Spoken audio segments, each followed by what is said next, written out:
because we covered this stuff in biology and we've already gone over this, so I'm kind of going at a faster pace.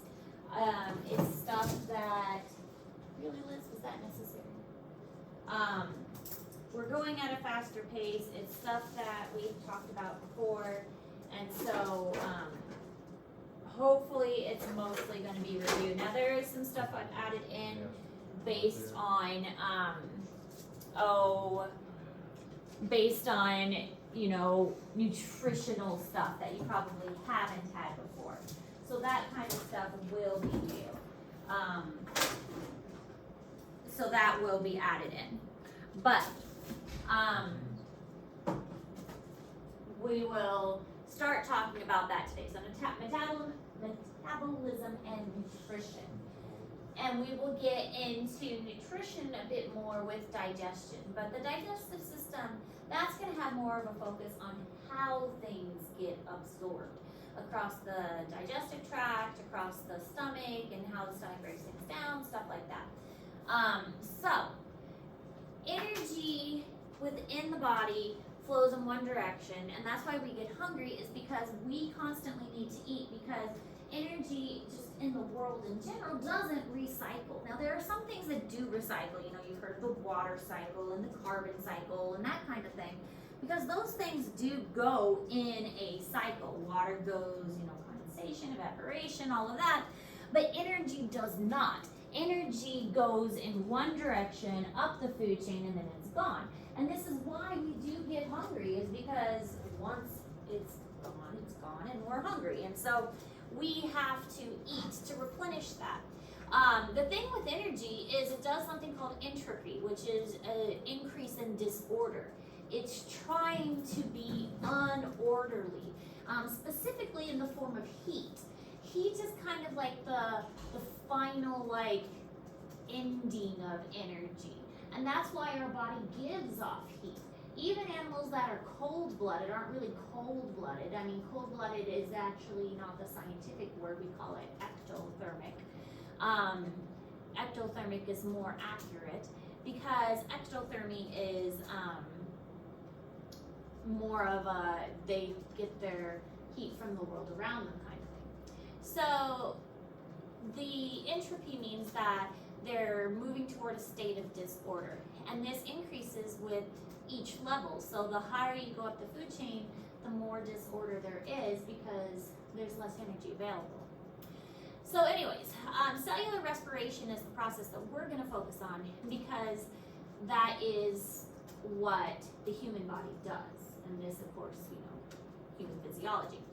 We're not even going to talk about photosynthesis, which is, you know, the opposite of, well, not really the opposite, but kind of the partner to cellular respiration. But we're, of course, focusing on cellular respiration, which is the equation that you see here. C6H12O6 is glucose, 6O2 oxygen, 6CO2 is carbon dioxide, and 6H2O is water, and it produces 36 ATP. Now, depending on what you read or what you look at, it might give you different numbers for the amount of ATP that is created. I always teach 36 ATP because that's kind of the general consensus. So 36 ATP is generally the most accurate, but there is some variation and fluctuation with that. But if you break a glucose molecule down completely, 36 ATP is generally what you're going to end up with.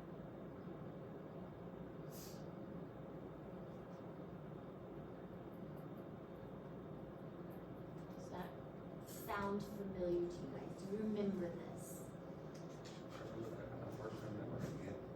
What? We're at a hard time memorizing it.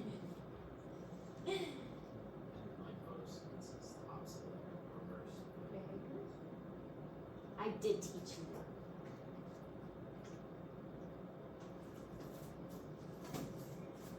But yes, it's the exact opposite for photosynthesis.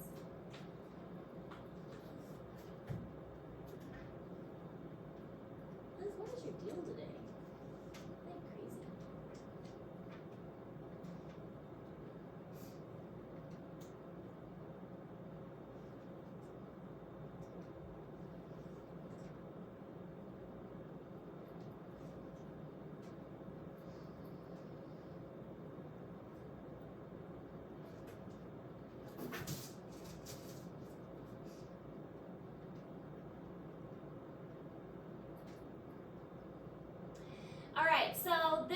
it just is like showing how it works, the relationships between animals, plants, people, and so on. This is in Google Classroom, so you don't have to do anything with it. We rely on plants. Plants don't really rely on us as much. Plants they would be just fine without us, but we really need plants because we cannot get any of the energy or oxygen we need without the plants to photosynthesize the energy from the sun. Plants would be fine. There's plenty of carbon dioxide for the plants to uptake. Us, not so much. We need the energy that the plants provide. We need the oxygen that the plants provide. Now, metabolism. Metabolism is a little bit different. Metabolism is the sum of all chemical reactions that occur in the body. So your body is taking all of these chemical reactions, not just cellular respiration, and breaking everything down to provide the functions necessary for your survival. It is using a series of enzymes and coenzymes. And now, hopefully remember, enzymes are which macromolecule? Proteins, carbohydrates, lipids, nucleic acids. Proteins, good. Enzymes are a type of protein. So there are certain reactions that are taking place, anabolic and catabolic. And so we kind of talked about this a little bit before, but we're going to hit on them again. That for metabolic reactions, we have anabolic and catabolic. And so these reactions are a series of events that occur. So the reason I put the cute little picture of the cat, because this is how I remember it. With a catabolic reaction, these are ones that break down larger molecules into smaller molecules. And for a long time, I was having trouble remembering, well, which is which. And the way that I remember it is you have these memes of a cat that sits on the counter and the cat just stares at you and then it just looks at you and just like knocks the drink off and then breaks it. I mean, it just stares at you while it does it and then it just knocks it off. And the cat breaks it. And so a catabolic reaction breaks it down. So that's what a catabolic reaction does, is it breaks something down, a larger molecule, into smaller pieces. So that's how I remember a catabolic reaction. Catabolic breaks things down, a larger thing, into smaller pieces, just like a cat knocks something down and breaks it into smaller pieces. Anabolic reaction actually is the opposite of that. It takes smaller pieces and then it fixes it into a larger thing. So it's the opposite. Okay, so think of a cat knocking things down, taking something big, breaking it into small pieces, and an anabolic is just the opposite, taking those small pieces and joining it into something larger. So the thing to remember with a lot of these reactions is that there's always an opposite. One does one thing, one does something else. There's usually an opposite to these.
So here, this picture is in Google Classroom.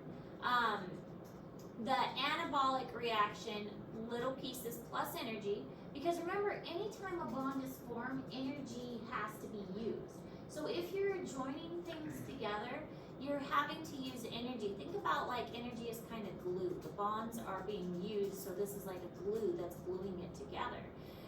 You have to super glue the bonds together. Like if something is broken, you have to glue the pieces back together, and that's what the energy is doing.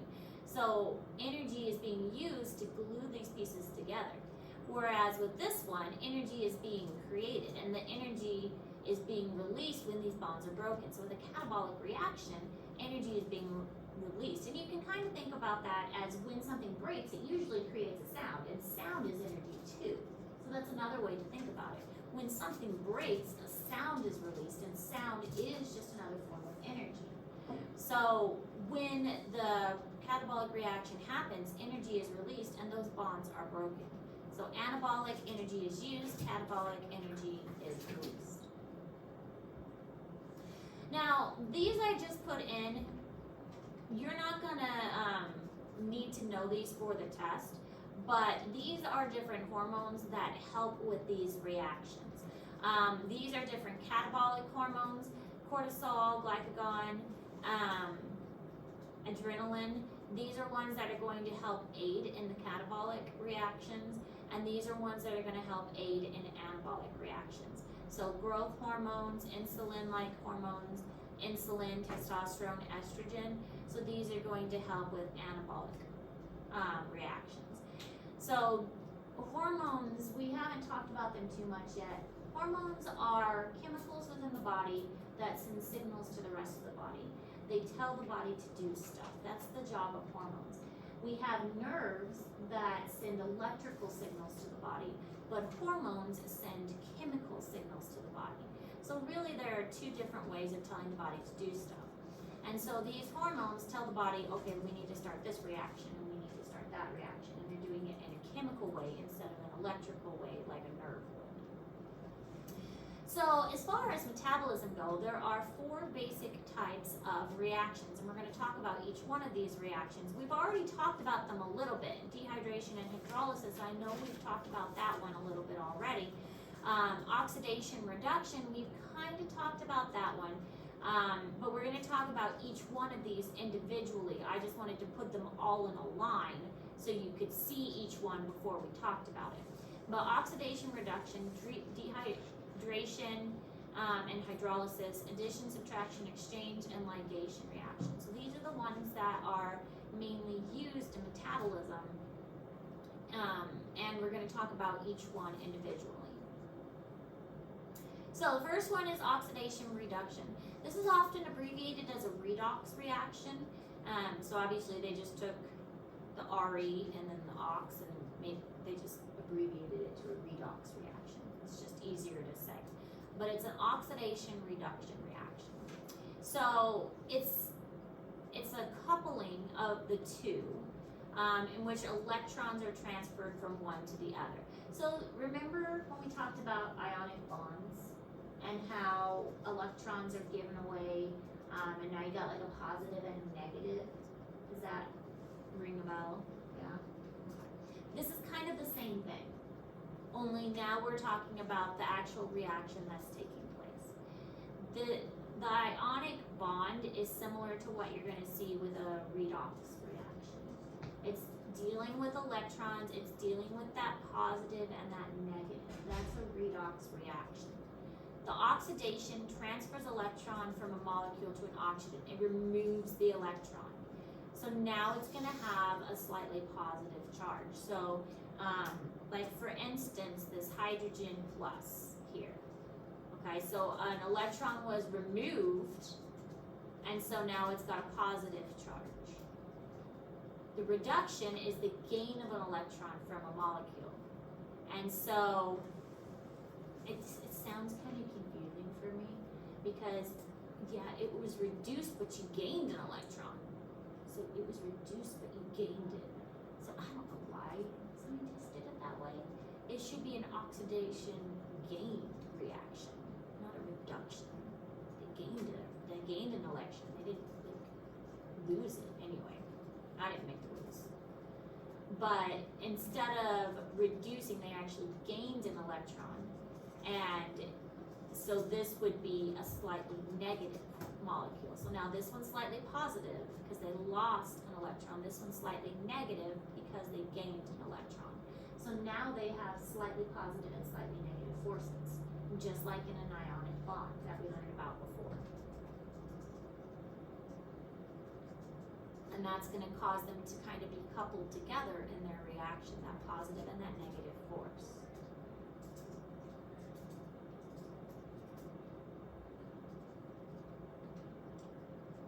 I believe, I'm just going to, okay, I thought I had a video. That's all I was looking for, is I think I had a video to explain this, and that's what I was skipping ahead for.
Okay, so this picture is also in Google Classroom. It kind of shows how the process works.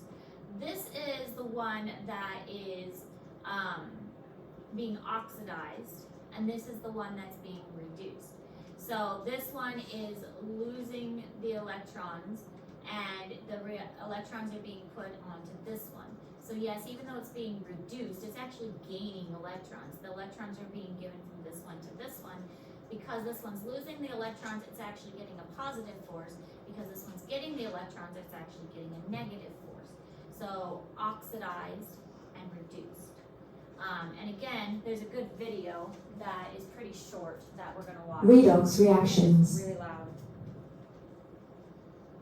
When magnesium combines with oxygen to form magnesium oxide, electrons on the magnesium atoms are more strongly attracted to the oxygen atoms than they are to their own nuclei, so they swap over, creating two ions. The magnesium ions have an electrical charge of +2 because they've lost 2 electrons, and the oxide ions have a charge of -2 because they've gained 2 electrons. Positive and negative charges attract, so the ions bond to form a lattice. This is magnesium oxide, a white powder. Oxidation is the loss of electrons, so in this reaction the magnesium has been oxidized. Historically, the only oxidation reactions that scientists knew about all involved oxygen. That's why they called them oxidation reactions. But now we know plenty of oxidation reactions that don't involve oxygen, like the formation of lead trees from zinc and lead nitrate solution. The zinc atoms have no electrical charge. Lead nitrate solution, on the other hand, consists of positively charged lead ions and negatively charged nitrate ions moving about in water. Zinc is more reactive than lead, which means it more readily gives up its electrons. So the zinc atoms lose their electrons to the lead ions. This turns the zinc atoms into positive ions, which move into solution, and the lead ions into lead atoms, which form beautiful metal crystals as they come out of solution. This is an oxidation reaction too. The zinc has been oxidized because it lost electrons. But one atom's loss is another's gain. And gain of electrons is called reduction. So with burning magnesium, oxygen is reduced as magnesium is oxidized. And when lead trees form, lead is reduced as zinc is oxidized. Oxidation and reduction are really just different aspects of the same thing. So we mix the words together and call the combination redox reactions. Redox reactions are reactions that involve the transfer of electrons. You can remember which reactants are I oxidized would and write which are this down reduced using the because this is mnemonic really helpful. oil rig. Oxidation is loss and reduction is gain. Oil rig. I liked that saying oxidation is loss, reduction is gain, because I thought that was a really helpful way to remember it. Oxidation is loss, reduction is gain. Oil rig. Oxidation is loss, reduction is gain. Oil rig. Because I thought it was pretty confusing when I was learning this, that when it says reduction, that you're actually gaining. Silly scientists. Oil rig. Oxidation is loss. Reduction is gain. Oil rig. So I thought that was pretty helpful. Okay. Questions about that? Alright. So this one we have talked about before, dehydration hydrolysis. It's often called dehydration synthesis. Dehydration synthesis hydrolysis. So you may have heard it like that. Other way you could have heard it is condensation and hydrolysis. Sometimes I say it as condensation hydrolysis. It's the same thing. So dehydration, condensation, that's the same thing. And then hydrolysis. So removing water to create a larger molecule, which is dehydration, and then adding water to split larger molecules into smaller molecules is hydrolysis. So basically this is removing or adding water. The water molecule, we were discussing this when we talked about how important water is water can be split apart pretty easily. You have a H or an OH. And when you have that H or that OH, then that can be added in to split something apart, or you can remove it to join something together. So when you are removing the water, that's dehydration, because when you're dehydrated, water is removed from your body. You dehydrate food, you're removing water from the food. So hydrolysis is when you're hydrating, you're adding water to it. So when you're hydrating something, you're hydrating yourself, you're adding water to yourself. Stay hydrated, you're drinking water. So you're adding water to it.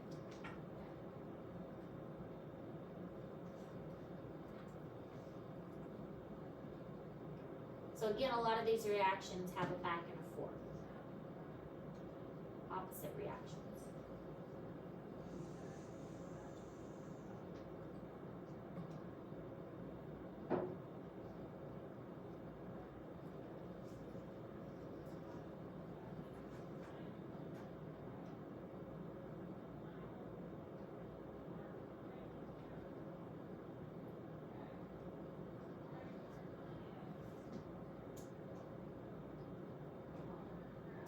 Alright, so here is the two processes. This is also in Google Classroom.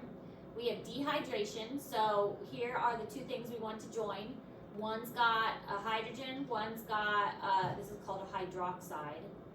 And you're going to take that out and make a water, and it joins together right there. So now we have these two molecules joined together and a water removed. So dehydrated. It is dehydrated because the water has been removed. We can do the opposite too. We've got the same thing, and we can add a water in to split it apart. So it's just the reverse process. So the two are just reversed from each other. So this would be hydrolysis if we took it and went backwards. Hydrolysis would be adding the water in, you're hydrating it to split it apart. So again, just the two processes reversed. Any questions about that one? So dehydration removes the waters, brings the molecule together. Hydrolysis is oxygen splits them. Yes. Yes. It could just be combined by oxygen. Yes. Oftentimes an oxygen, but it could be something else too. Anything that, I mean, it could be something else. So it's really Yeah. But it's often an oxygen.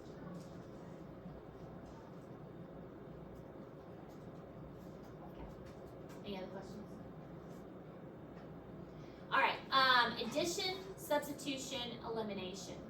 This one isn't so much either or. It could be any of these. The addition, removal, or exchange of groups of molecules. It's like I could add this, I could remove this, I could exchange this in order to make a reaction happen. So this one is like, I'm going to add this group here, I'm going to exchange this group here, I'm going to, just take this one out altogether in order to make this process happen. So this is, it's kind of like when you are, you have a mutation happen in DNA and it gets completely removed. It's kind of like that, only with a chemical equation. It's kind of like, when you're doing a math equation and you're subtracting a number completely, something like that. That's kind of what this is if you think of it in terms of math. Only you're using chemicals instead.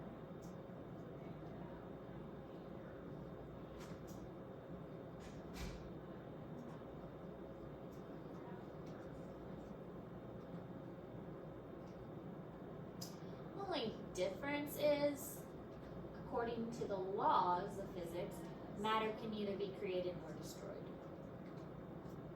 So things get moved around, it's just not created or destroyed.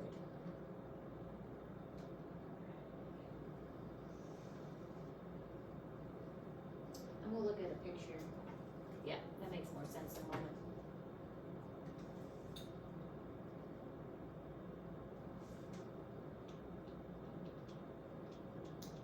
So this one isn't like the others in that you've got one, you've got an opposite.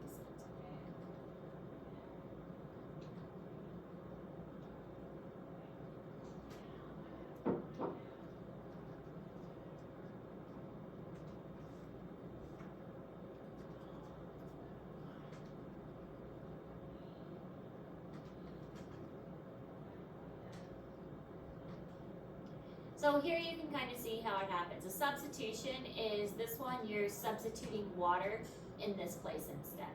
So you've got the oxygen here, you've got the hydrogens here, you're substituting the oxygen and the hydrogens. They're being replaced, they're replacing something. Here you're adding instead of another material. So it's being added in. And this one you're eliminating, so you've got your original and then you're eliminating some things completely instead when this is added in. So it's a little more complicated. What I would probably do for this one is a question might be, what are the 4 reactions we talked about in class? And I might show you a picture of something like this and say what reaction is taking place here. And you would say this would be the addition, substitution, elimination that is taking place here. Obviously these would be blocked out so that you wouldn't have that to go by. But you would say that this is the addition, substitution, elimination that is taking place here. So you wouldn't have to know like in detail but based on what you're seeing, you don't see any water coming out. You don't see anything being reduced from the other pictures that we've looked at. That would be a kind of question that you could see on the test. Does that make sense? Yeah. I'm gonna turn this in. Yes, when you're done.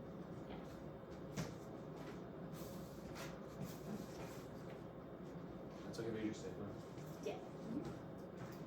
All right, and so the last one is the ligation reaction.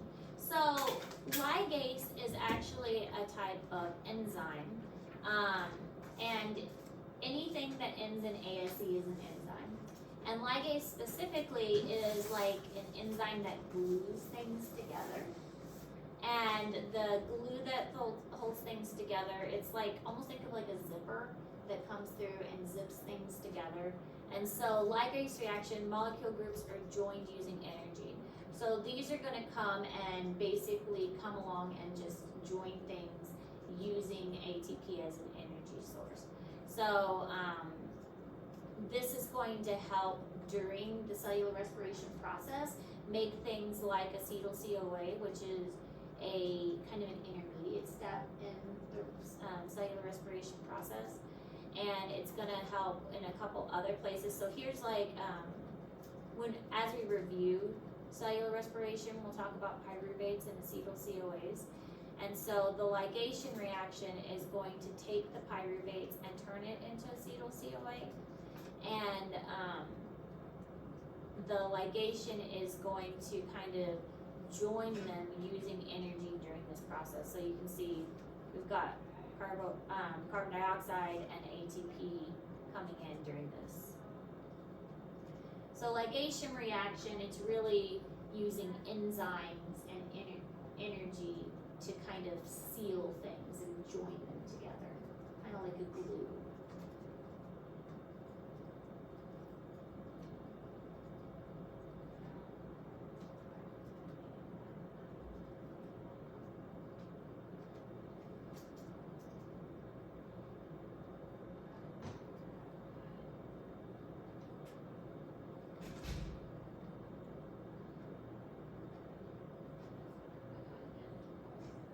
So, well, I assume all three, like, what we need now, each reaction, what it looks like. For this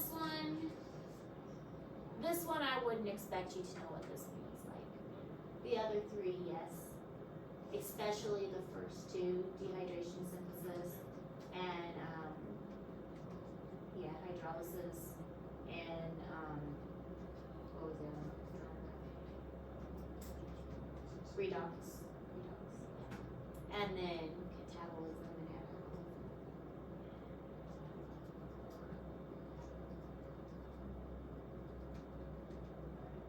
I would expect you to list those four though, and be able to understand like, if this was a multiple choice question, like which reaction would use an enzyme to glue together other materials such as a pyruvate into an acetyl-CoA or something like that.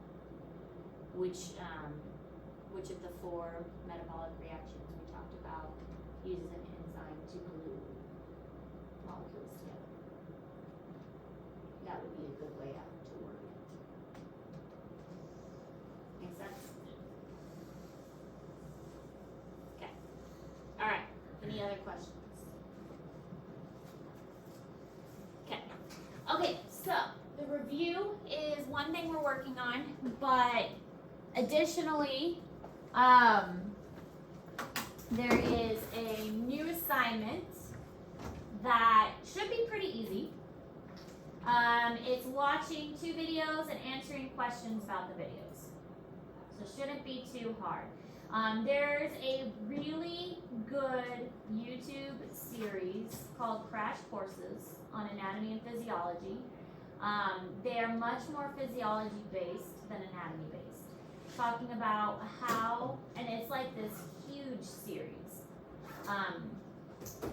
So there is a metabolism and nutrition crash course. So there, I'm gonna post it. there are 2 videos. There's a part 1 and a part 2. And so you need to watch both videos, and then there's an assignment that goes with each one. So watch both videos and answer the questions for each of the videos. But they're both in one assignment. So just make sure that you watch each video and answer the question that goes with them. Questions? Okay. If you have questions, let me know.